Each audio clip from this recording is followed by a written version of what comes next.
तो चलिए फिर एक बार आप सभी का स्वागत है ग्रुप थ्योरी के एक और वीडियो में।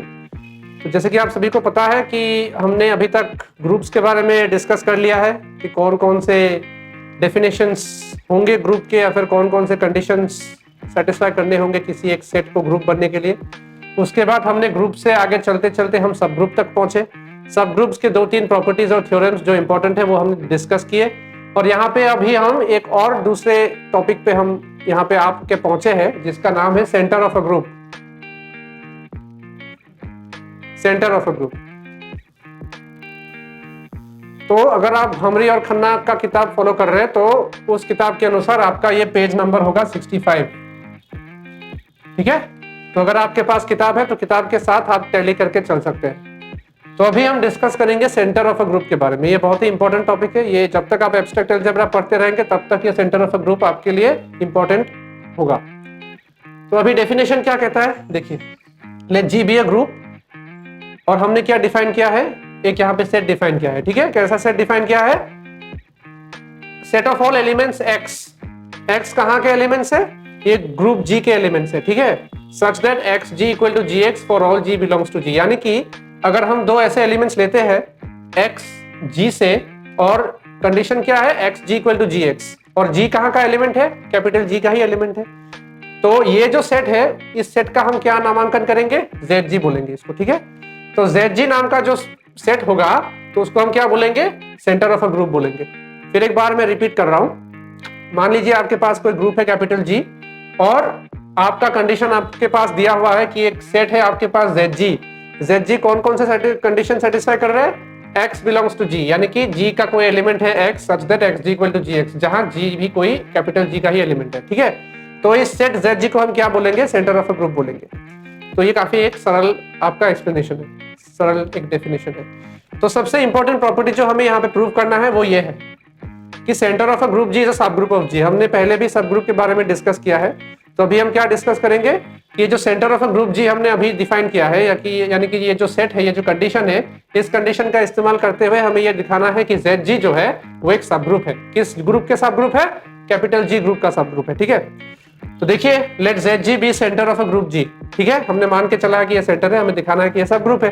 तो ZG is not equal to 5, यानी सब ग्रुप बनने के लिए पहला कंडीशन क्या सेटिस्फाई करना होता है? पहला कंडीशन ये होता है कि वो ग्रुप जो है या फिर वो जो सेट है वो सेट नॉन एम्प्टी होना चाहिए, यानी कि नॉट इक्वल टू 5। और यहाँ पे नॉट इक्वल टू 5 क्यों है?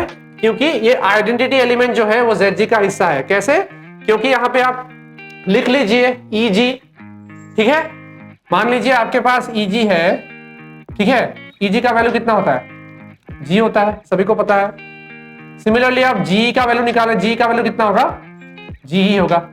तो राइट हैंड साइड दोनों तरफ सेम है, इसका मतलब है कि लेफ्ट हैंड साइड भी सेम होगा, यानी कि क्या होगा? EG इक्वल टू G होगा। तो ये कंडीशन सेटिस्फाई हो रहा है, इसका मतलब है कि जो आइडेंटिटी एलिमेंट है वो ZG का हिस्सा है। ठीक है, ये वाला पार्ट आपका क्लियर होना चाहिए। उसके बाद देखते हैं कि अगर if x, y belongs to ZG, यानी कि दो एलिमेंट्स हमने मान के चला है x और y कहाँ का एलिमेंट है? ZG का एलिमेंट है। तो कौन कौन से कंडीशन सेटिस्फाई होंगे आप यहाँ से देखिए। x बिलोंग्स टू G है आपका, देखिए x बिलोंग्स टू ZG, यानी कि x जो एलिमेंट है वो अगर ZG का हिस्सा है तो हम क्या लिख सकते हैं? xg इक्वल टू gx लिख सकते हैं बाय डेफिनेशन। देखिए ये क्या है, ये हमने डेफिनेशन सेट बिल्डर मेथड में जब हमने लिखा है तो x बिलोंग्स टू g लिखा है, यानी कि जो x एलिमेंट आएगा वो g से आएगा, लेकिन अल्टीमेटली जो x एलिमेंट है वो किस ग्रुप के अंदर है? वो ZG के अंदर है ना। ZG is a collection of all x, यानी कि x जितने भी है वो सभी ZG का हिस्सा है, तो इसलिए xg इक्वल टू gx आएगा यहाँ पे। सिमिलरली अगर y भी ZG का हिस्सा है तो कौन सा कंडीशन सेटिस्फाई होगा? yg is equal to gy। ये दो कंडीशन सेटिस्फाई होंगे। ठीक है, तो ये दो कंडीशंस यूज करके हमें क्या दिखाना है कि ये जो ग्रुप है हमारा, ये जो हमारा सेट है ZG, ये सब ग्रुप है। किस ग्रुप का सब ग्रुप? कैपिटल G का सब ग्रुप है। तो अभी G इनवर्स X इनवर्स ये कैसे निकालते हैं? अभी देखिए रफ वर्क में हमने करके दिखाया है, यहाँ पे हम करके दिखाएंगे। XG इक्वल टू GX आपके पास दिया हुआ है, अगर ये दो एलिमेंट्स इक्वल है तो उनके इनवर्स भी इक्वली होंगे। XG inverse is equal to GX inverse.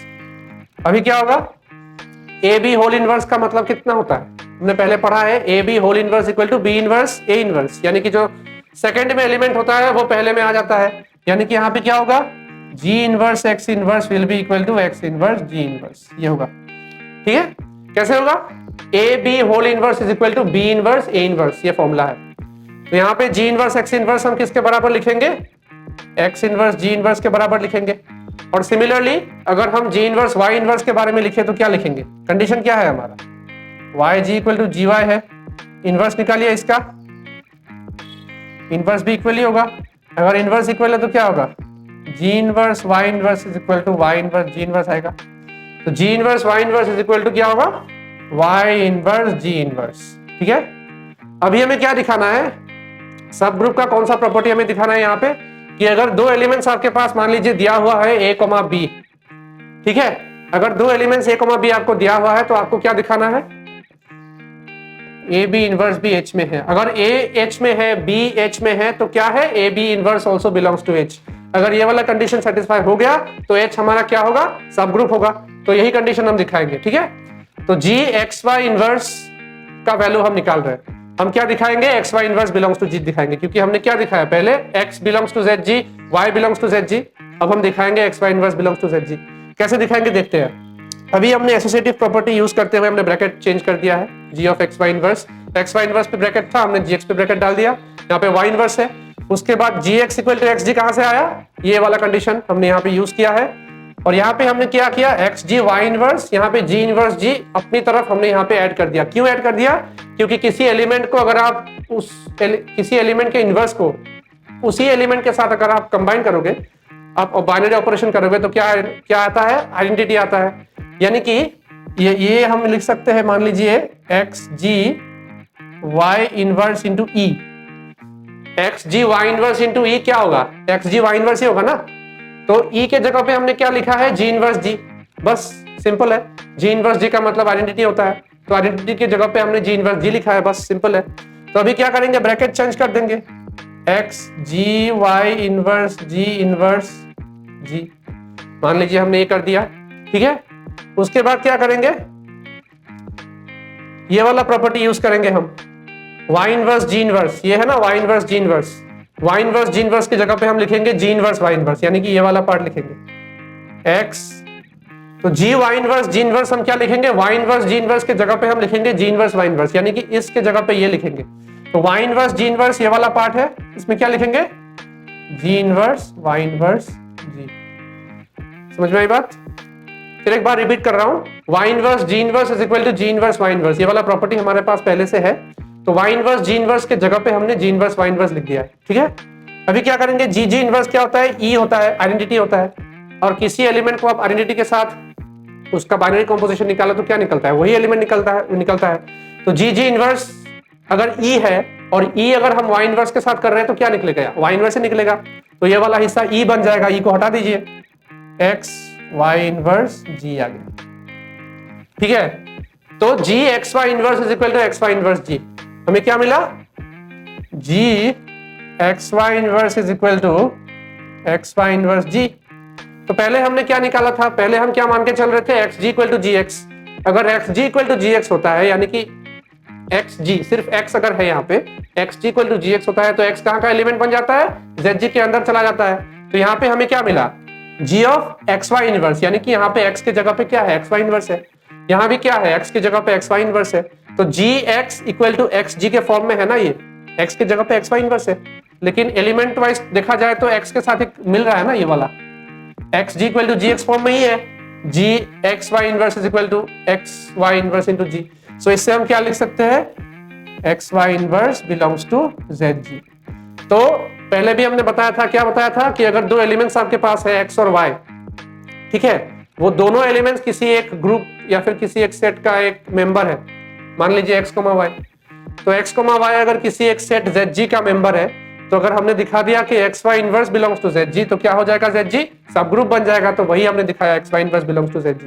तो ये बहुत ही इंपॉर्टेंट प्रूफ है, बहुत ही इंपॉर्टेंट प्रूफ है, इसीलिए क्योंकि इसका कॉन्सेप्ट आपको मतलब काफी अच्छे से आना चाहिए। इससे रिलेटेड क्वेश्चंस अलग अलग एग्जाम्स में आते हैं। आपके थ्योरी एग्जाम में भी आ सकता है, यूनिवर्सिटी के एग्जाम में आ सकता है, आपके कॉम्पिटिटिव एग्जाम में आ सकता है। तो ये वाला पार्ट आपके लिए जानना बहुत जरूरी है। तो अगर आपको ये पार्ट अच्छा लगा, अगर आपको समझ में आया, तो वीडियो लाइक कीजिएगा, अपने दोस्तों के साथ शेयर कीजिएगा। और चैनल को सब्सक्राइब करना मत भूलिएगा, क्योंकि हम ये मॉड्यूल कंप्लीट भी करेंगे, अच्छे से आपको इंपॉर्टेंट सम्स भी कराएंगे। और जो जो डाउट है आपके मन में वो आप कमेंट सेक्शन में पूछ सकते हैं, हम आपको बताएंगे।